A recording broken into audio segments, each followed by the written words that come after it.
Welcome back to stock pulse. Quick ಆಗಿ analysis ಮಾಡುವ. ಇವತ್ತು ಯಾವುದೆಲ್ಲ ಇಂಪಾರ್ಟೆಂಟ್ ಲೆವೆಲ್ಸ್ ಮತ್ತೆ ಮಾರ್ಕೆಟ್ ಹೇಗೆ ಮೂವ್ಮೆಂಟ್ ಆಗ್ತಾ ಉಂಟು ಮತ್ತೆ ನಾನು ಹೇಗೆ ಟ್ರೇಡ್ ಪ್ಲಾನ್ಸ್ ಮಾಡ್ತೇನೆ ಅಂತ. ಸೊ ಇವತ್ತು ನೀವು ನೋಡ್ಬೋದು ಕಂಪ್ಲೀಟ್ ಆಗಿ ನಿನ್ನೆ ಒಂದು ಸ್ಟ್ರಾಂಗ್ CPI ನ್ಯೂಸ್ ಕಾರಣ super strong down side momentum ಬಂದಿದೆ ಮತ್ತೆ ದೊಡ್ಡ ಕ್ಯಾಂಡಲ್ಸ್ ಕೂಡ ಕ್ರಿಯೇಟ್ ಆಗಿದೆ. ಅದರಿಂದಾಗಿ ಇವತ್ತು ಒಂದು ಬೆಳಿಗ್ಗೆ ನಮಗೆ ಸ್ಟ್ರಾಂಗ್ ಪುಲ್ ಬ್ಯಾಕ್ ಕೂಡ ಒಂದು ಕೊಟ್ಟಿತ್ತು ಮಾರ್ಕೆಟ್. ಓಕೆ, ಸೊ ಈ ಲೆವೆಲ್ ಅಲ್ಲಿ ಒಂದು ಪುಲ್ ಬ್ಯಾಕ್ ಕೊಟ್ಟ ಕಾರಣ ಇದೊಂದು ಇಂಪಾರ್ಟೆಂಟ್ ಲೆವೆಲ್ ಇವತ್ತು ನಾನು ಮಾರ್ಕ್ ಮಾಡಿ ಇಟ್ಕೊಂಡಿದ್ದೇನೆ. ಓಕೆ, ಸೊ ಮತ್ತೆ ಇದೊಂದು ಲೆವೆಲ್ ಕೂಡ ಇಂಪಾರ್ಟೆಂಟ್. ಓಕೆ, ಯಾಕೆ ಅಂದ್ರೆ ಸ್ಟ್ರಾಂಗ್ ಆಗಿ ಪುಲ್ ಬ್ಯಾಕ್ ಬಂದ ನಂತರ ಇಲ್ಲಿ ಒಂದು ಸ್ಟ್ರಾಂಗ್ ಆಗಿ ಒಂದು ಪಾಸ್ ಕೊಡ್ತು. ಓಕೆ, ಮಾರ್ಕೆಟ್ ಪಾಸ್ ಕೊಟ್ಟ ನಂತರ ಒಂದು ಲೆವೆಲ್ ಅನ್ನು ಮಾರ್ಕ್ ಮಾಡಿದೆ ನಾನು.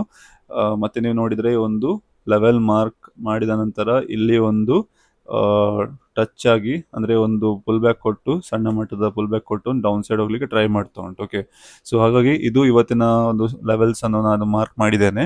ಹಾಗೇನೆ ಈ ಲೆವೆಲ್ ಅಲ್ಲಿ ನಾನೊಂದು ಟ್ರೇಡ್ ಕೂಡ ತಗೊಂಡಿದ್ದೇನೆ. ಈಗ ಇಲ್ಲಿ ನೀವು ನೋಡಬಹುದು ಲಾಂಗ್ ಒಂದು ಶಾರ್ಟ್ ಟೂಲ್ ಕೂಡ ನಾನು ಆಡ್ ಮಾಡಿದ್ದೇನಲ್ವಾ. ಸೊ ಅಲ್ಲಿ ನಾನು ಟ್ರೇಡ್ ಕೂಡ ಒಂದು ತಗೊಂಡಿದ್ದೇನೆ ಸಣ್ಣ ಮಟ್ಟದ. ಓಕೆ, ಸೊ ಅದನ್ನ ನಿಮಗೆ ಡೈಲಿ ಅನಾಲಿಸಿಸ್ ವಿಡಿಯೋದಲ್ಲಿ ನಾನು ಶೇರ್ ಮಾಡ್ತೇನೆ ಎಷ್ಟು ಪ್ರಾಫಿಟ್ ಆಗಿದೆ ಮತ್ತೆ ಅದರ ಔಟ್ಕಮ್ ಎಂತ ಅಂತ ಡೀಟೇಲ್ ಆಗಿ. Okay, so thank you so much. Bye.